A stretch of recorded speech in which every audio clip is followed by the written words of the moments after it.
வரலாற்றை உணர்வு பூர்வமாக விளங்க வேண்டும் என்பதற்காகவே கற்பனையான புகைப்படங்கள் பதிவு செய்யப்படுகின்றன. அபு உபைதா பின் அல் ஜர்ரா ரலியல்லாஹு அன்ஹு அவர்கள், இவரது இயற்பெயர் ஆமிர் பின் அப்துல்லா பின் அல் ஜர்ரா என்று இருந்தாலும் அபு உபைதா பின் அல் ஜர்ரா என்ற சிறப்பு பெயர் கொண்டே அழைக்கப்பட்டார். குறைஷிகளிலேயே மிகவும் மென்மையான நன்னடத்தையுள்ள நல்ல பழக்க வழக்கங்கள் உள்ள மனிதர்களில் அபுபக்கர் மற்றும் உஸ்மான் ரலியல்லாஹு அன்ஹு அவர்களுடன் ஒப்பிடும் அளவுக்கு மிகச்சிறந்த மனிதராக திகழ்ந்தார்கள்.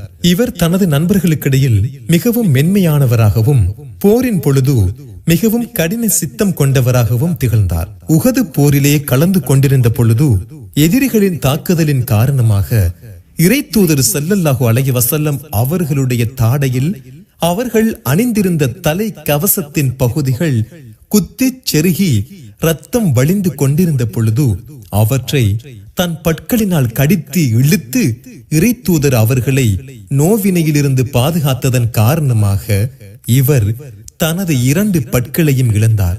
அபு உபைதா பின் அல் ஜர்ரா, அப்துர் ரஹ்மான் பின் அவுஃப், அர்கம் பின் அபி அர்கம், உஸ்மான் பின் மசூன் ரலியல்லாஹு அன்ஹு ஆகியோர்கள் அபுபக்கர் அவர்களுடன் இறை தூதர் அவர்களின் திருக்கரங்களில் அல்லாஹுவை தவிர வணக்கத்திற்குரிய இறைவன் வேறு இல்லை என்றும் முஹம்மது ஸல்லல்லாஹு அலைஹி வஸல்லம் அவர்கள் இறைவனின் தூதராக இருக்கின்றார் என்றும் வாக்குறுதி அளித்து இஸ்லாத்தில் இணைந்த சிறப்புக்குரியவர்கள். சந்தேகமில்லாமல் இஸ்லாம் என்னும் கோட்டையை அந்த அரபு மண்ணிலே கட்டப்படுவதற்கு தூண் போல நின்றவர்கள் இவர்கள். அபு உபைதா பின் அல் ஜர்ரா ரலியல்லாஹு அன்ஹு அவர்கள் இஸ்லாத்தின் ஆரம்ப காலத்தில் மற்ற இறை தோழர்கள் எவ்வாறு கஷ்டங்களையும் துன்பங்களையும் அனுபவித்தார்களோ அதனைப் போலவே இவரும் குறைஷிகள் தந்த துன்பங்களை தாங்கிக் கொண்டு இஸ்லாத்தை பின்பற்றி வாழ்வதில் உறுதியுடன் இருந்தார்கள். உஹது போரிலே எதிரிகளின் நடுவே சென்று அவர்களை துவம்சம் செய்து ஓட ஓட விரட்டி தனது வீரத்தை காட்டிய பெருமகன் இவர். உஹது போர் நடந்து கொண்டிருக்கின்றது. எதிரிகளின் நடுவே அபு உபைதா நின்று போரிட்டுக் கொண்டிருக்கும் பொழுது ஒரு மனிதர் இவரிடம் வம்புக்கென்று போர் புரிய வருகின்றார். இவரும் அந்த மனிதரை தவிர்த்து மற்ற பக்கம் கவனம் செலுத்தும் பொழுதெல்லாம் இவரை அவமதிக்கும் நோக்கிலேயே இவர் முன் வந்து வம்பு கிழக்கின்றார். இவரும் மீண்டும் மீண்டும் அந்த மனிதரை தவிர்க்கவே முயற்சிக்கின்றார். இறுதியில் அவருடன் மோதியே ஆக வேண்டும் என்ற சூழ்நிலையில் அந்த எதிரியின் தலையில் தனது வாளை பாய்ச்சி அவரது தலையை 2 கூறாக்கி நிலத்திலே வெற்றுடலாக வீழ்த்துகின்றார். அபு உபைதா அவர்களை இந்த அளவு சினம் கொள்ள செய்த அந்த மனிதர் யார் என்று கருதுகின்றீர்கள்? உங்களால் யூகிக்க முடிகின்றதா? அபு உபைதா அவர்களின் வாளுக்கு இரையான அந்த மனிதர் வேறு யாரும் அல்ல, அபு உபைதா ரலியல்லாஹு அன்ஹு அவர்களின் தந்தையார் தான் அந்த மனிதர் ஆவார். அபு உபைதா அவர்கள் இதன் மூலம் சொந்த பந்த உறவுகளா அல்லது இறைவனின் மார்க்கமா என்ற இக்கட்டான நிலை தன் முன் வந்து நின்ற பொழுது இறை மார்க்கத்திற்கு தான் அதிக முக்கியத்துவம் கொடுத்தாரே ஒழிய மாறாக தனது சொந்த பந்தத்திற்கு முக்கியத்துவம் கொடுக்கவில்லை. இதன் மூலம் அவர் தான் ஏற்றுக்கொண்ட மார்க்கத்தில் தனக்கிருந்த உறுதியை வெளிப்படுத்தினார். இறைவனின் மீதுள்ள அன்பானது மற்ற எல்லாவற்றையும் மிஞ்சியது. இறைவனின் மீதுள்ள அன்பிற்கு முன்னால் மழையே வந்தாலும் சரி அல்லது ஆறே குறுக்கிட்டாலும் சரியே அவற்றையெல்லாம் தன் கால் தூசிக்கு சமமாக்கி இறைவனது அன்பை பெறுவதொன்றே தங்களது நோக்கமாக கருதி வாழ்ந்த அந்த இறை தூதர் ஸல்லல்லாஹு அலைஹி வஸல்லம் அவர்களின் தோழர்களின் வரிசையில் அபு உபைதா அவர்களும் ஒருவராக திகழ்ந்தார்கள். இதன் மூலம் எதிரிகளுக்கு சிம்ம சொப்பனமாக திகழ்ந்தார்கள். எதிரிகளின் தூக்கத்தில் கூட அவர்களை அச்சுறுத்தினார்கள். அல்லாஹுவையும் இறுதி நாளையும் நம்பும் சமூகத்தினர் அல்லாஹுவையும் அவனது தூதரையும் பகைத்துக் கொண்டவர்களை நேசிப்பவர்களாக நபியே நீர் காண மாட்டீர். அவர்கள் தங்கள் பெற்றோராயினும் தங்கள் புதல்வர்களாயினும் தங்கள் சகோதரர்களாயினும் தங்கள் குடும்பத்தினராயினும் சரியே. ஏனெனில் அத்தகையவர்களின் இதயங்களில் அல்லாஹ் ஈமானை எழுதி பதித்து விட்டான். மேலும் அவன் தன்னிடமிருந்து அருள் என்னும் ஆன்மாவை கொண்டு பலப்படுத்தி இருக்கிறான். சொர்க்க சோலைகளை பிரவேசிக்க செய்வான். அவற்றின் கீழே ஆறுகள் ஓடிக்கொண்டு இருக்கும். அல்லாஹ் அவர்களை புரிந்து கொண்டான், அவர்களும் அவனை புரிந்து கொண்டார்கள். அவர்கள்தான் அல்லாஹுவின் கூட்டத்தினர், அறிந்து கொள்க. நிச்சயமாக அல்லாஹுவின் கூட்டத்தினர் தான் வெற்றி பெறுவார்கள். அத்தியாயம் 58 வசனங்கள் 22. ஒரு முஸ்லிம் இறைவனிடத்தில் விரும்பக்கூடிய மிகப்பெரிய வெகுமதி என்னவென்றால், தன்னை படைத்தவனை சந்திக்கின்ற அந்த நாளிலே வெற்றி பெற்ற கூட்டத்தினருடன் சொர்க்க சோலையிலே உலா வருவதொன்றுதானே. அத்தகைய சொர்க்க சோலைகளிலே உலா வரக்கூடிய கூட்டத்தினரில் ஒருவராக இறைத்தூதர் அவர்களின் திருவாயினாலேயே அருள்வாக்கு பெற்றவர், அதாவது இந்த உலகத்திலேயே சொர்க்கத்திற்கு நன்மாராயம் கூறப்பட்ட இறைத்தூதர் அவர்களின் தோழர்களில் ஒருவர் ஆவார் அபு உபைதா பின் அல் ஜர்ரா ரலியல்லாஹு அன்ஹு அவர்கள். ஹிஜ்ரி 7ஆம் ஆண்டு இறை தூதர் அவர்கள் கைபரை வெற்றி கொண்ட பொழுது மிக பிரபலமான படை தளபதிகளுள் ஒருவராக அங்கே அபு உபைதா ரலியல்லாஹு அன்ஹு அவர்களும் இருந்தார்கள். கைபரை வெற்றி கொண்ட பின் இறை தூதர் அவர்கள் தனது படைகளை உமர் பின் ஆஸ் ரலியல்லாஹு அன்ஹு அவர்களது தலைமையில் சலாசில் என்ற இடத்திற்கு அனுப்பினார்கள். எதிரி படையணிகளை மதிப்பீடு செய்த உமர் பின் ஆஸ் ரலியல்லாஹு அன்ஹு அவர்கள் மேலும் அதிகப்படியான படையினரை அனுப்பி வைக்குமாறு இறை தூதர் அவர்களுக்கு வேண்டுகோள் விடுத்தார்கள். அந்த வேண்டுகோளை ஏற்றுக்கொண்ட இறை தூதர் அவர்கள் நமது அபு உபைதா அவர்களது தலைமையில் மிகச் சிறப்பு பெற்ற தோழர்களான அபுபக்கர் மற்றும் உமர் போன்றோர்களையும் அனுப்பி வைத்தார்கள். இதன் மூலம் அபு உபைதா அவர்கள் எத்தகைய உயர் தலைமை பண்புகளை பெற்றிருந்தார்கள் என்பதை விளங்க முடியும். இத்துணை தலைமை பதவிக்கு தகுதியானவராக இருந்தும் இன்றைக்கு நம் சமுதாயத்தில் காணப்படும் போட்டி பொறாமைகளை போன்றதொரு இழி குணங்களுக்கு உட்பட்டு ஷைத்தானின் சூழ்ச்சி வலையில் விழாமல் தங்களை காத்துக்கொண்ட அவர்களது நற்பண்புகளுக்கு இந்த சலாசில் போர் ஒரு மிகச்சிறந்த எடுத்துக்காட்டாகும். அபு உபைதா அவர்கள் தனது படை அணியுடன் சலாசிலை அடைந்தவுடன் அங்கே மொத்த படைகளுக்கும் யார் தலைமை தாங்குவது என்றதொரு பிரச்சனை எழுந்தது. இப்பொழுதுள்ள தலைவர்களாக இருந்தால் தலைமை பதவிக்கு ஆசைப்பட்டு சமுதாயத்தை இரண்டாக பிளந்திருப்பார்கள். ஆனால் அபு உபைதா அவர்களோ தன்னுடைய தலைமை பதவியை விட்டு இறங்கி தானே முன் வந்து உமர் பின் ஆஸ் அலி தலைமையில் போரில் கலந்து கொள்ள சம்மதித்தார்கள். இதன் மூலம் மிகச் சிறந்ததொரு முன்னுதாரணமிக்க தோழராக அபு உபைதா அவர்கள் திகழ்ந்தார்கள். ஹிஜ்ரி 6ஆம் ஆண்டின் பொழுது செங்கடலை ஒட்டிய பகுதியில் சென்று கொண்டிருந்த குறைஷிகளின் வணிக கூட்டத்தை எதிர்கொள்வதற்காக அனுப்பி வைக்கப்பட்ட 300 பேர் கொண்ட படை அணிக்கு அபு உபைதா அவர்களை தளபதியாக இறை தூதர் அவர்கள் அனுப்பி வைத்தார்கள். அந்த படையணிக்கு தேவையான உணவாக சிறிதளவே பேரித்தம் பழங்கள் இருந்தன. அந்த பழங்களை ரேஷன் அடிப்படையில் தன் தோழர்களுக்கு அபு உபைதா அவர்கள் பங்கிட்டு கொடுத்து வந்தார்கள். ஒரு சமயத்தில் ஒரு வேளைக்கு ஒரு நபருக்கு ஒரு பேரித்தம் பழம் வீதம் கொடுக்கும் இக்கட்டான சூழ்நிலைக்கும் தள்ளப்பட்டார்கள்.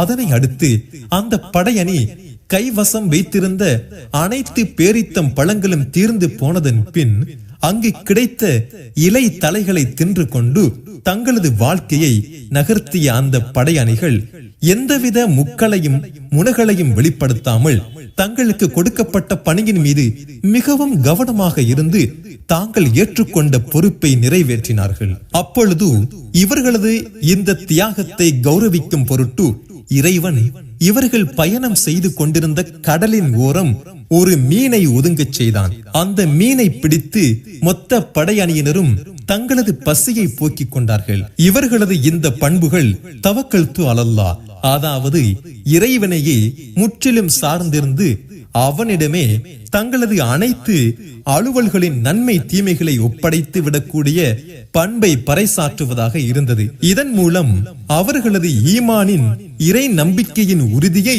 வெளிப்படுத்தி காட்டியது. இன்னும் தன் மீது பொறுப்பை சுமத்தி நேர்மையோடும் வாய்மையோடும் காரிய மாற்றும் முஸ்லிம்களை இறைவன் என்றுமே கைவிட மாட்டான் என்பதையும் இந்த சம்பவம் மூலம் நாம் விளங்கிக் கொள்ள முடியும். ஹிஜ்ரி 9ஆம் ஆண்டு யமன் தேசத்திலிருந்து வந்த ஒரு குழு ஒன்று இறை தூதர் அவர்களை சந்தித்து விட்டு ஜிஸ்யா என்னும் பாதுகாப்பு வரியை செலுத்த சம்மதம் தெரிவித்து விட்ட பின் தங்களுக்கு இறை மார்க்கத்தை கற்றுக் கொடுப்பதற்காக ஒருவரை அனுப்பி வைக்கும்படி கோரிக்கை வைத்தார்கள். எனவே அந்த மக்களுடன் நம்பிக்கையான ஒருவரை தேர்வு செய்து அனுப்பி வைக்க இறை தூதர் அவர்கள் தீர்மானித்த பொழுது, இன்னும் அபூபக்கர், உமர் போன்றோர்கள் எல்லாம் இருந்து கொண்டிருந்த அந்த அவையில் இன்னும் தன்னை தேர்வு செய்து இறை தூதர் அவர்கள் அனுப்பி வைக்க மாட்டார்களா என உமர் ரலியல்லாஹு போன்றோர்கள் எல்லாம் இறை தூதர் அவர்களின் கண்படும்படியாக தங்களது கழுத்துக்களை உயர்த்தி உயர்த்தி தங்களை அடையாளப்படுத்திக் கொண்டிருந்த பொழுது இறை தூதர் அவர்கள் அபு உபைதா அவர்களை தேர்வு செய்து அந்த கூட்டத்தினருடன் அனுப்பி வைத்தார்கள். அந்த அளவுக்கு இறை தூதர் அவர்களின் நன்னம்பிக்கையை பெற்றுக் கொண்ட நபித்தோழராக அபு உபைதா அவர்கள் திகழ்ந்தார்கள். அது மட்டுமல்லாமல் மிக பிரபலமான போர்களான பத்ர், உஹது, கந்தக், பனு குரைலா மற்றும் சலாசல், திமிஸ்க், ஃபஹல், ஹமஸ், எர்முக் ஆகிய போர்களிலும் பங்கெடுத்துக் கொண்ட மாவீரராகவும் அபு உபைதா அவர்கள் திகழ்ந்தார்கள். இன்னும் ஹுதைபியா உடன்படிக்கையில் கலந்து கொண்டவர்களில் ஒருவராகவும் ஹஜ்ஜத்துல் விதாவின் பொழுது இறை தூதர் அவர்களுடன் ஹஜ்ஜில் கலந்து கொண்ட நபி தோழர்களில் ஒருவராகவும் இருந்தார்கள். இறை தூதர் அவர்கள் மரணம் அடைந்ததன் பின்பு நபி தோழர்களின் மத்தியில் மிகப்பெரியதொரு குழப்பமான சூழ்நிலை நிலவியது. இறை தூதர் அவர்களை பிரிந்து அவரது தோழர்கள் கண்ணீர் வடித்தபடி நிம்மதி இழந்து தவித்துக் கொண்டிருந்த நேரம், இன்னும் இறை தூதர் அவர்களை அடுத்து தங்களை வழிநடத்தி செல்லக்கூடிய தலைவராக யாரை தேர்ந்தெடுப்பது என்பதிலும் அவர்களுக்கிடையே குழப்பங்கள் நிலவி வந்தன. இந்த இக்கட்டான சூழ்நிலையில் எழுந்த கொந்தளிப்பை தணிப்பதற்கு வழி தெரியாமல் மக்கள் திண்டாடிக் கொண்டிருந்த பொழுது அபு உபைதா அவர்கள் சமயோசிதமாக சில வேலைகளை செய்ய ஆரம்பித்தார்கள். அன்சாரிகளையும் முஹாஜிர்களையும் நோக்கி முஸ்லிம்கள் எவ்வாறு நடந்து கொள்ள வேண்டும் என்றதொரு முன்மாதிரிமிக்க தலைப்பில் உணர்ச்சி பூர்வமானதொரு உரையை நிகழ்த்தி எழுந்த கொந்தளிப்பை அடக்குவதற்கு முயற்சி செய்தார்கள். அப்பொழுது அபூபக்கர் ரலியல்லாஹு அன்ஹு அவர்கள் எழுந்து, மக்கள் தாங்கள் விரும்பிய தலைமையை தேர்வு செய்யலாம் என்று அறிவித்து விட்டு உமர் ரலியல்லாஹு அன்ஹு அவர்களை நோக்கி இறை தூதர் அவர்கள் கூறினார்கள், உமர் அவர்களின் வருகையால் இஸ்லாம் பொலிவுற்றது. அவரது மூலமாக அல்லாஹ் இஸ்லாத்தை மேலோங்கு செய்தான் என்று இறை தூதர் அவர்கள் கூறினார்கள். இன்னும் உங்கள் முன் நின்று கொண்டிருக்கும் அபு உபைதா அவர்களை பற்றி இறை தூதர் அவர்கள் கூறும் பொழுது, ஒவ்வொரு சமுதாயத்திற்கு ஒரு நன்னம்பிக்கையாளர் உண்டு. என்னுடைய சமுதாயத்தின் நன்னம்பிக்கையாளராக அபு உபைதா அவர்கள் திகழ்ந்து கொண்டிருக்கின்றார்கள்.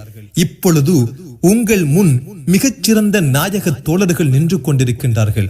அவர்களில் நீங்கள் விரும்பியவரை உங்களது தலைவராக தேர்ந்தெடுத்துக் கொள்ளுங்கள் என்று அபூபக்கர் அவர்கள் கூறி முடித்ததும் சமயோசிதமாக செயல்பட்ட அபு உபைதா அவர்கள் மற்றும் உமர் அவர்கள் தாங்களே முன்வந்து அபூபக்கர் அவர்களின் திருக்கரங்களில் பையத் என்ற உடன்படிக்கை செய்து அபூபக்கர் அவர்களை தங்களை வழிநடத்தி செல்லும் தலைவராக தேர்ந்தெடுத்த பொழுது அதனை பார்த்து கொண்டிருந்த அத்தனை நபி தோழர்களும் ஒவ்வொருவராக வந்து அபூபக்கர் அவர்களை தங்களது தலைவராக ஏற்றுக்கொண்டதற்கான பைஅத் உறுதிமொழியை வழங்கினார்கள். இதன் மூலம் நபி தோழர்களுக்கிடையில் நிலவி வந்த மிக பெரும் குழப்பம் தீர்க்கப்பட்டது. ஒவ்வொருவரும் நிம்மதி பெருமூச்சு விட்டனர். இந்த உம்மத்தின் மிகப்பெரிய இக்கட்டான சூழ்நிலையை சமாளித்த பெருமை அபு உபைதா அவர்களையே சாரும்.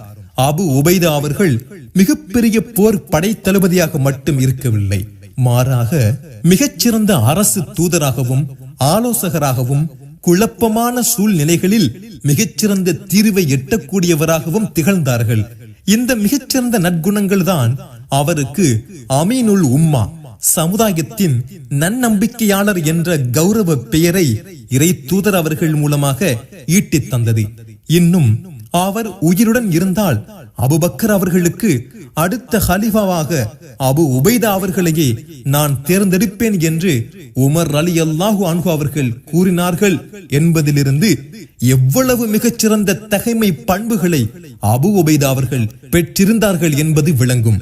அபு உபைதா அவர்கள் படை தளபதியாக இருக்க சிரியாவின் ஹமாஸ் பகுதியை அவரது படை வெற்றி கொண்டதன் பின்பு அந்த பகுதிக்கு உபாதா பின் ஷாமித் அவர்களை மேற்பார்வையாளராக நியமித்துவிட்டு தனது படையை அங்கிருந்து நகர்த்தி கொண்டு செல்லும் வழியில் உள்ள சிறு சிறு குழுக்களை வெற்றி கொண்டதன் பின் லசாக்கியா என்ற நகரை அடைந்து அந்த நகரின் கோட்டையை முற்றுகையிடுகின்றார்கள். இந்த முற்றுகை போரும் அதன் பின் நடந்த சம்பவங்களும் இன்றும் இராணுவ திட்டமிடல் வரலாற்றில் மிகச்சிறந்த உத்தியாக போற்றப்படுகின்றன. அந்த நகரின் கோட்டையை முற்றுகையிட்ட அபு உபைதா அவர்களது இராணுவம் அந்த கோட்டையை சுற்றிலும் பதுங்கு குழிகளை வெட்டி வைக்கின்றது. அதன் பின் தனது படைகளை வாபஸ் பெற்றுக்கொண்டு அந்த நகரின் ஒதுக்கு புறத்திற்கு தனது படையை நகர்த்தி கொண்டு செல்கின்றார். தங்களது கோட்டை முற்றுகை கைவிடப்பட்டது பற்றி அறிந்து கொண்ட அவர்கள் கோட்டையின் கதவுகளை திறந்து தங்களது வழக்கமான அலுவல்களை கவனித்துக் கொண்டிருக்கின்றார்கள். மீண்டும் இரவானதும் தங்களது கோட்டை கதவுகளை மூடிவிடுகின்றனர். இரவின் இருளை பயன்படுத்திக் கொண்ட அபு உபைதா அவர்களது படையினர் தாங்கள் ஏற்கனவே வெட்டி வைத்திருந்த பதுங்கு குழிகளில் சென்று தங்களை மறைத்துக் கொள்கின்றனர். மீண்டும் காலை பொழுது புலர்ந்த பின் அந்த கோட்டை கதவுகள் திறக்கப்பட்டதும் குழிகளில் பதுங்கியிருந்த அபு உபைதா அவர்களது படையினர் கோட்டைக்கு உள் சென்று கோட்டையை மிக எளிதாக கைப்பற்றி விடுகின்றனர். இத்தகைய போர் யுக்தியை முதலாக இந்த உலகுக்கு அறிமுகப்படுத்தியவர் அபு உபைதா அவர்களாகத்தான் இருக்க முடியும். யர்மூக் என்றொரு ஆறு, இந்த ஆறு ஜோர்தான் நதியை அடைந்து இன்னும் 30 மைல்கள் வளைவாக ஓடி யர்மூக் என்ற இடத்தை அடைந்து பின்பும் அது தனது பயணத்தை தொடர்கின்றது. அங்கிருந்த மிகப்பெரிய சமவெளி பகுதிகளிலும் பாய்ந்தோடுகின்றது. இந்த சமவெளி பகுதிதான் யர்மூக் என்று அழைக்கப்படுகின்றது. இந்த இடத்தில் அபுபக்கர் அவர்களது காலத்தில் மிக புகழ் வாய்ந்ததொரு போர் நடந்தது. இந்த போரில் 2 லட்சம் படை வீரர்களை கொண்ட ரோம படை வெறும் 40,000 படை வீரர்களை கொண்ட இஸ்லாமிய படையினருடன் மோதியது. ஈராக்கிலிருந்து மிக நீண்ட பயணத்தை மேற்கொண்டு யர்மூக் என்ற அந்த இடத்தை ஹாலித் பின் வலீத் அவர்கள் அடைந்த பொழுது முஸ்லிம்கள் பல தலைமைகளின் கீழ் சிதறி சிறு சிறு குழுக்களாக நின்று கொண்டு போர் செய்து கொண்டிருக்கின்ற தர்ம சங்கடமான சூழ்நிலையை கவனிக்கின்றார்கள், கவலை அடைகின்றார்கள். முஸ்லிம் படைகள் அபு உபைதா, யசீத் பின் அபி சுஃபியான், சர்ஜில் பின் மசானா, இன்னும் 4வதாக அம்ர் பின் ஆஸ் ரலியல்லாஹு அன்ஹு அவர்கள் ஆகிய தலைவர்களை கொண்ட சிறு சிறு படைகளாக நின்று போர் செய்து கொண்டிருப்பதை காண்கின்றார்கள். இவர்கள் அனைவரும் முதலில் ஒருங்கிணைத்த ஹாலித் பின் வலீத் அவர்கள் மிகவும் கவலை தோய்ந்தவர்களாக ஒரு மிகச்சிறந்த உரை ஒன்றை நிகழ்த்துகின்றார்கள். இந்த உரை இன்றைய காலகட்டத்திலும் நம் அனைவருக்கும் பொருந்தக்கூடிய உரையாக இருந்து கொண்டிருக்கின்றது. நமது எதிரிகள் மிகச்சிறந்த தயாரிப்புகளுடனும் இன்னும் நம்மை விட பன்மடங்கு படையினருடன் அதிக எண்ணிக்கையிலும் நம் முன் நின்று கொண்டிருக்கின்றார்கள். நம்மை அழித்தொழிப்பதற்கு கங்கணம் கட்டிக்கொண்டு நின்று கொண்டிருப்பதையும் நீங்கள் பார்த்து கொண்டிருக்கின்றீர்கள். நீங்கள் இப்படி சிறு சிறு குழுக்களாக இருந்து கொண்டிருப்பது உங்களை எதிர்க்கும் எதிரிகளுக்கு மிக சாதகமான அம்சமாக போய்விடும். அவர்கள் நம்மை எளிதில் வீழ்த்தி விடுவார்கள். ஹாலித் பின் வலீத் அவர்களின் கருத்தை ஏற்றுக்கொண்ட முஸ்லிம் படை வீரர்கள் இன்னும் ஹாலித் பின் வலீத் அவர்களது ஆலோசனைப்படி ஒவ்வொரு நாளும் ஒவ்வொரு தலைமையின் கீழ் போரிடுவது என்றும் முடிவாகியது. இப்பொழுது முஸ்லிம் படை வீரர்கள் ஒற்றுமையாக ஓர் அணியாக ஒரு தலைமையின் கீழ் நின்று போரிட தீர்மானித்து எதிரி படையினரை ஊடறுத்து சென்று வெற்றியை நோக்கி போரிடுகின்றார்கள். முதல் நாள் போர் ஹாலித் பின் வலீத் அவர்களின் தலைமையின் கீழ் போராடுவது என்று தீர்மானமாகியது. இன்னும் ஹாலித் பின் வலீத் அவர்கள் தனக்குள்ள அனுபவத்தின் மூலமாக முஸ்லிம் படையணியினருக்கு பயிற்சி அளித்து போருக்கு தயார்படுத்துகின்றார்கள். 2 அணிகளுக்கும் இடையே மிக கடுமையாக போர் நடைபெறுகின்றது. முதல் நாளிலேயே ரோமர்களது படை 1,00,000 போர் வீரர்களை இழக்கின்றது. வாட்களின் இறைச்சலும் அடிபட்டவர்களின் ஓலங்களும் திரும்பும் திசையெல்லாம் ஒலித்துக் கொண்டிருந்தது. முஸ்லிம்கள் ரோம படைகளை ஊடறுத்து சென்று ஹாலித் பின் வலீத் தலைமையில் மிகவும் சுறுசுறுப்பாக போர் புரிந்து கொண்டிருந்த பொழுது தலைநகர் மதீனாவிலிருந்து வந்த தூதர் ஒருவர் ஒரு கடிதத்தை கொண்டு வருகின்றார். மதீனாவிலிருந்து வந்த அந்த தூதர் தான் கொண்டு வந்த கடிதத்தை அபு உபைதா பின் அல் ஜர்ரா ரலியல்லாஹு அன்ஹு அவர்களிடம் ஒப்படைக்கின்றார். கடிதத்தை வாங்கிய அபு உபைதா அவர்கள் அதனை யாரிடமும் கூறாமல் தனது சட்டை பையில் வைத்துக் கொள்கின்றார். இப்பொழுது முஸ்லிம்கள் ரோமர்களை வெற்றி கொண்டு விட்டனர். அந்த காட்சியை படை தளபதியாக இருந்த ஹாலித் பின் வலீத் அவர்கள் பார்த்து கொண்டிருந்த அந்த சமயத்தில் மிகவும் மரியாதையுடன் மதீனாவிலிருந்து வந்த தபாலை அவரிடம் அபு உபைதா அவர்கள் ஒப்படைக்கின்றார்கள். கடிதத்தை படித்து முடித்த ஹாலித் பின் வலீத் அவர்கள் அந்த கடிதத்தில் அபூபக்கர் அவர்கள் இறந்துவிட்ட செய்தியை அறிந்து மிகவும் கடுமையான சோகத்தில் ஆழ்ந்து விடுகின்றார்கள். இன்னா லில்லாஹி வ இன்னா இலைஹி ராஜிஊன். மேலும் அந்த கடிதத்தில் அபூபக்கர் அவர்களை அடுத்து உமர் அவர்களை மக்கள் தங்களது அடுத்த ஹலீஃபாவாக தேர்ந்தெடுத்திருப்பது குறித்து மிகவும் சந்தோஷம் அடைந்தார்கள். இன்னும் ஒரு அதிர்ச்சியான செய்தியும் அந்த கடிதத்தில் குறிப்பிடப்பட்டிருந்தது. படை தளபதி பொறுப்பிலிருந்து ஹாலித் பின் வலீத் அவர்களை நீக்கிவிட்டு அந்த இடத்தில் அபு உபைதா அவர்களை மீண்டும் நியமனம் செய்திருப்பதாகவும் குறிப்பிடப்பட்டிருந்தது. அந்த கடிதத்தை படித்த மாத்திரத்திலேயே உடனே தனது பொறுப்பை அபு உபைதா அவர்களுக்கு மாற்றி கொடுத்து விட்டு அபு உபைதா அவர்களது தலைமையின் கீழ் போர் புரிய தயாராகிவிட்டார்கள் ஹாலித் பின் வலீத் அவர்கள். இன்னும் அபு உபைதா அவர்களே, அல்லாஹ் உங்கள் மீது அருட்கொடைகளை சொரியட்டும். கடிதம் வந்தவுடனேயே ஏன் நீங்கள் என்னிடம் தெரிவிக்கவில்லை? அமீனுல் உம்மா அபு உபைதா அவர்கள் கூறினார்கள், படைக்களத்தில் நாங்கள் உங்களை தொந்தரவு செய்ய விரும்பவில்லை. இன்னும் நீங்கள் ரோம படைகளுக்கு நடுவே முன்னேறி கொண்டிருக்கும் நிலையில் உங்களை தடுக்கவும் விரும்பவில்லை. நாம் இந்த உலகத்தின் அதிகாரத்தை வேண்டி நிற்பவர்கள் அல்ல, மாறாக இந்த உலகத்தில் கடமையாற்ற வந்தவர்கள். அல்லாஹுவினுடைய திருப்பொருத்தத்தை நாடி கடமையாற்றக்கூடிய நாம் அனைவரும் சகோதரர்களே என்ற வரலாற்று சிறப்புமிக்க பதிலை கூறினார்கள்.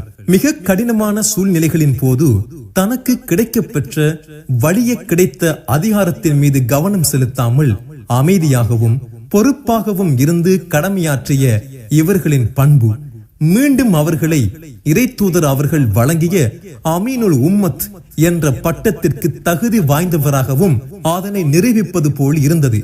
அவர் தலைமை பதவியை அங்கு விரும்பவில்லை, மாறாக இஸ்லாத்தின் மறுமலர்ச்சி ஒன்றே தங்களது ஒரே நோக்கமாக கொண்டு பணியாற்றிய அந்த உத்தம தோழர்களின் பண்புகள் இறை தூதர் அவர்கள் இந்த நன்மக்களிடம் விதைத்து விட்டு சென்ற நட்பண்புகளின் தாக்கங்கள் தான் அதன் காரணம் என்பதை சொல்லாமல் அவர்கள் செயல்கள் நிரூபணம் செய்து கொண்டிருந்தன.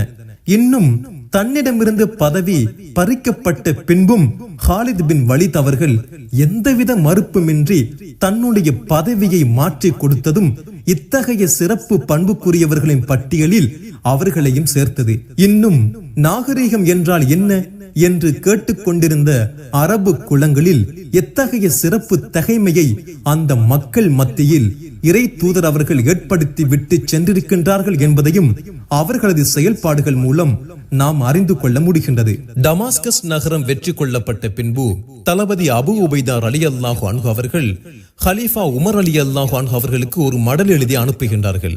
அந்த மடலில் உமர் ரலியல்லாஹு அன்ஹு அவர்களே, டமாஸ்கஸ் நகர மக்கள் தங்களது வருகைக்காக காத்திருக்கின்றார்கள். உங்களிடம்தான் தங்களது நகரின் சாவியை ஒப்படைப்போம் என்பதில் அவர்கள் பிடிவாதமாக இருக்கின்றார்கள். எனவே உடன் டமாஸ்கஸ் வரவும் என்ற செய்தியை அனுப்புகின்றார்கள். அபு உபைதா அவர்களின் மடல் கிடைத்தவுடன் உமர் ரலியல்லாஹு அன்ஹு அவர்கள் சிரியாவிற்கு பயணமாகின்றார்கள். தன்னை வரவேற்க காத்திருந்தவர்களிடம் எங்கே எனது சகோதரன் என்று உமர் ரலியல்லாஹு அன்ஹு அவர்கள் கேட்கின்றார்கள். யார் உங்களது சகோதரன் என்று மக்கள் ஆச்சரியத்தோடு வினவ அபு உபைதா அவர்கள்தான் என்று பதில் கூறவும் அவர் அண்மித்து வந்து கொண்டிருப்பதை மக்கள் சுட்டி காட்டுகின்றார்கள். உமர் அவர்கள் அபு உபைதா அவர்களை கட்டி தழுவி பின் இருவரும் அபு உபைதா அவர்களது இல்லத்திற்கு செல்கின்றார்கள். அபு உபைதா அவர்களின் ஆடம்பரம் இல்லாத அந்த எளிய குடிசையை சுற்றி தன்னுடைய பார்வையை செலுத்திய உமர் ரலியல்லாஹு அன்ஹு அவர்கள் அங்கு வாளும் அம்பும் வில்லையும் தவிர வேறொன்றையும் இந்த உலக வாழ்வின் எந்த அலங்காரத்தையும் அங்கு அவரால் காண முடியவில்லை. ஆச்சரியமடைந்த உமர் அவர்கள், அபு உபைதா அவர்களே, நீங்கள் ஒரு மிகப்பெரிய பொறுப்புக்குரியவராக நியமிக்கப்பட்டிருக்கின்ற போதிலும் உங்களுக்காக நீங்கள் எதனையும் செய்து கொள்ளவில்லையே என்று வினவுகின்றார். இப்பொழுது நீங்கள் இங்கு எதனை பார்த்து கொண்டிருக்கின்றீர்களோ இதுவே என்னுடைய இந்த வாழ்க்கைக்கு போதுமானதாகும் என்று அபு உபைதா அவர்கள் பதில் கூறவும், இதைத்தான் நான் உங்களிடம் எதிர்பார்த்தேன். இந்த அடிப்படை தகுதிகளுடனும் உங்களுக்கு கொடுக்கப்பட்டுள்ள பொறுப்புகளுக்கு நன்னம்பிக்கைக்கு உரியவராகவும் என்றைக்கும் நீங்கள் நிலைத்து உண்மையாளராக இருங்கள் என்று வாழ்த்தினார்கள். அபு உபைதா அவர்களின் கீழ் இருந்த முஸ்லிம்களின் படைகள் சிரியா மற்றும் அதன் சுற்றுப்புறங்களை கைப்பற்றி இஸ்லாமிய ஆட்சியை நிலைநிறுத்திக் கொண்டிருந்த உச்சக்கட்ட வேளையில் சிரியா முழுவதும் ஒருவித பிளேக் நோய் பரவியது. இத்தகைய கொடுமையான நோயை இதற்கு முன் அந்த மக்கள் அனுபவித்ததே கிடையாது. இன்னும் அந்த நோய்க்கு அதிகமான மக்கள் இரையாகிக் கொண்டிருந்தார்கள். இதனை கேள்விப்பட்ட ஹலீஃபா உமர் ரலியல்லாஹு அன்ஹு அவர்கள் அபு உபைதா அவர்களை மதீனாவிற்கு வரும்படி ஒரு கடிதத்துடன் ஒரு தூதரை சிரியாவுக்கு அனுப்பி வைத்து, உங்களுடன் நான் ஒரு முக்கியமான விஷயமாக கலந்துரையாட வேண்டியதிருக்கின்றது என்றும் அந்த கடிதத்தில் குறிப்பிடுகின்றார்கள். இன்னும் இந்த கடிதத்தை இரவில் பெற்றுக்கொண்டால் அதிகாலை பொழுது புலருவதற்கு முன் அங்கிருந்து கிளம்பிவிட வேண்டும் என்றும், இன்னும் காலையில் பெற்றுக்கொண்டால் மாலையில் சூரியன் மறைவதற்குள் அந்த இடத்தை விட்டு எந்தவித தாமதமின்றி கிளம்பிவிட வேண்டும் என்றும் ஹலீஃபா உமர் ரலியல்லாஹு அன்ஹு அவர்கள் கட்டளை பிறப்பித்திருந்தார்கள்.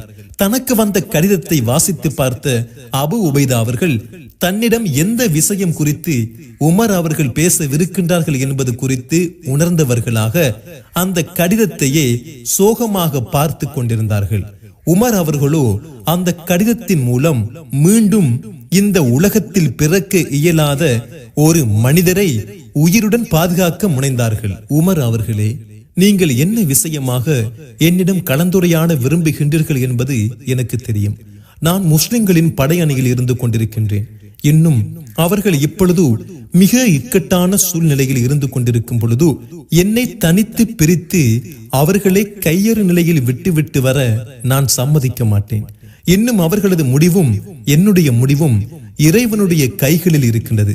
உமர் அவர்களே, என் அருமை ஹலீஃபா அவர்களே, உங்களது கட்டளைக்கு மறுப்பு தெரிவிக்க நேர்ந்து விட்டது என்பது குறித்து நான் மிகவும் வருத்தம் அடைகின்றேன் என்று உமர் அவர்களுக்கு பதில் அனுப்பி விடுகின்றார்கள். உமர் ரலியல்லாஹு அன்ஹு அவர்கள் அந்த கடிதத்தை வாசித்துக் கொண்டிருக்கையில் அவரது கண்கள் குளமாகி கண்ணீர் பெருக்கெடுத்து ஓடுகின்றது. கடிதத்தை பார்த்துவிட்டு உமர் அவர்கள் கண்களிலிருந்து கண்ணீர் பெருக்கெடுத்து ஓடுவதை கண்ட சுற்றியிருந்த தோழர்கள், உமர் அவர்களே, ஏதேனும் துக்ககரமான செய்தியா? நமது படைகளுக்கு எதுவும் நேர்ந்து விட்டதா? உங்களை துன்பத்திற்குள்ளாக்கிய அந்த செய்தியை எங்களுக்கு சொல்லுங்களேன் என்றார்கள். முஸ்லிம் படை வீரர்களின் தளபதி அபு உபைதா பின் அல் ஜர்ரா ரலியல்லாஹு அன்ஹு அவர்கள் மரணத்தின் விளிம்பில் இருக்கின்றார் என்று பதில் உரைத்தார்கள். ஆம், மரணம் அவருக்கு மிக அருகாமையில் தான் இருந்து கொண்டிருந்தது. உமர் அவர்கள் ஊகித்தபடியே நடந்தது. சில நாட்கள் கழித்து அபு உபைதா அவர்கள் மரணம் அடைந்து விட்டார்கள் என்ற செய்தியும் மதீனாவை வந்தடைந்தது. அபு உபைதா தன்னுடைய கடைசி நிமிடங்களின் பொழுது தன்னுடைய தோழர்களை அழைத்து கூறினார், என் அருமை தோழர்களே, உங்களுக்கு நான் சில அறிவுரைகளை விட்டுச் செல்கின்றேன். அதனை பின்பற்றும் காலமெல்லாம் பாதுகாப்பையும் இன்னும் அமைதியையும் பெற்றுக் கொள்வீர்கள்.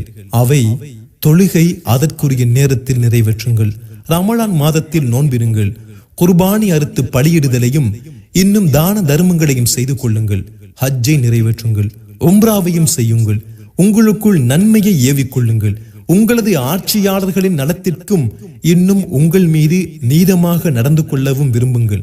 உங்களது ஆட்சியாளர்களை நீங்கள் ஏமாற்றி விடாதீர்கள். உங்களது கடமைகளை நிறைவேற்றும் பொழுது கவனமாக இருங்கள். அந்த கடமையை நிறைவேற்றுவதை விட்டும் இந்த உலக ஆசா பாசங்கள் உங்களை மயக்கிவிட வேண்டாம். நான் என்ன சொல்ல வருகின்றேன் என்பதையும் கேட்டுக்கொள்ளுங்கள். ஒரு மனிதனுக்கு 1000 வருடங்களாக அவனது ஆயுளை நீட்டிக் கொடுத்த போதிலும் என்றாவது ஒரு நாள் அவன், நான் உங்கள் முன் கிடைக்கின்றேனே, இதை போல அவன் மரணத்தை சுவைத்தே ஆக வேண்டும். அந்த மரணத்தின் பிடியிலிருந்து யாரும் தப்பித்து விட இயலாது. உங்கள் மீது என்னுடைய சலாம் உண்டாகட்டும். அல்லாஹுவினுடைய கருணையும் உங்கள் அனைவர் மீதும் உண்டாகட்டும். பின் அபு உபைதா ரலியல்லாஹு அன்ஹு அவர்கள் முஆத் பின் ஜபல் ரலியல்லாஹு அன்ஹு அவர்கள் பக்கம் திரும்பி, இந்த மக்களுக்கு தொழுகையை முன்னின்று நடத்துங்கள், அதாவது எனக்கு பின் என்னுடைய பதவியை ஏற்றுக்கொள்ளுங்கள் என்றார்கள். இன்னும் சில வார்த்தைகள் அவரது வாயிலிருந்து வந்து கொண்டிருக்கின்ற நிலையிலேயே அவரை மரணம் தழுவிக்கொண்டது. இன்னா லில்லாஹி வ இன்னா இலைஹி ராஜிஊன். முஆத் பின் ஜபல் ரலியல்லாஹு அன்ஹு அவர்கள் மக்கள் முன் நாவு தழுதழுக்க, உதடுகள் துடித்துக் கொண்டிருக்க ஒரு உரையை ஆற்றினார்கள். என் அருமை இஸ்லாமிய சகோதரர்களே, இங்கு கூடியிருக்கின்ற நம் அனைவரையும் விட மிகச்சிறந்த இதயத்திற்கு சொந்தக்காரரான ஒருவரை இழந்துவிட்டு இப்பொழுது நாம் மிகப்பெரிய துக்கத்தில் ஆழ்ந்து நின்று கொண்டிருக்கிறோம். கசடுகளிலிருந்தும் அழுக்குகளிலிருந்தும் விடுபட்ட தூய்மையான இதயத்தை பெற்றவராக அவர் வாழ்ந்தார். மறுமையை மிகவும் நேசித்தவர். இன்னும் நம் அனைவரி மீதும் நல்லதையே விரும்பியவர். இந்த உலக வாழ்க்கையில் வாழ்ந்து கொண்டிருக்கும் பொழுதே இறைத்தூதர் ஸல்லல்லாஹு அலைஹி வஸல்லம் அவர்களால் என்னுடைய உம்மத்தின் நன்னம்பிக்கையாளர் என்றும், வாழுகின்ற காலத்திலேயே சொர்க்கம் குறித்து நன்மாராயம் கூறப்பட்டவருமான ஒருவரை நாம் இழந்து துடித்துக் கொண்டிருக்கின்றோம். இன்னும் அவர் மிகச்சிறந்த அதிர்ஷ்டசாலியும் கூட. சுவனத்தில் அவரது தகுதி மிக உயர்ந்த தகுதியாக நிலை பெற்றிருக்க நாம் பிரார்த்திப்போம் என்று தன் உரையை முடித்தார்.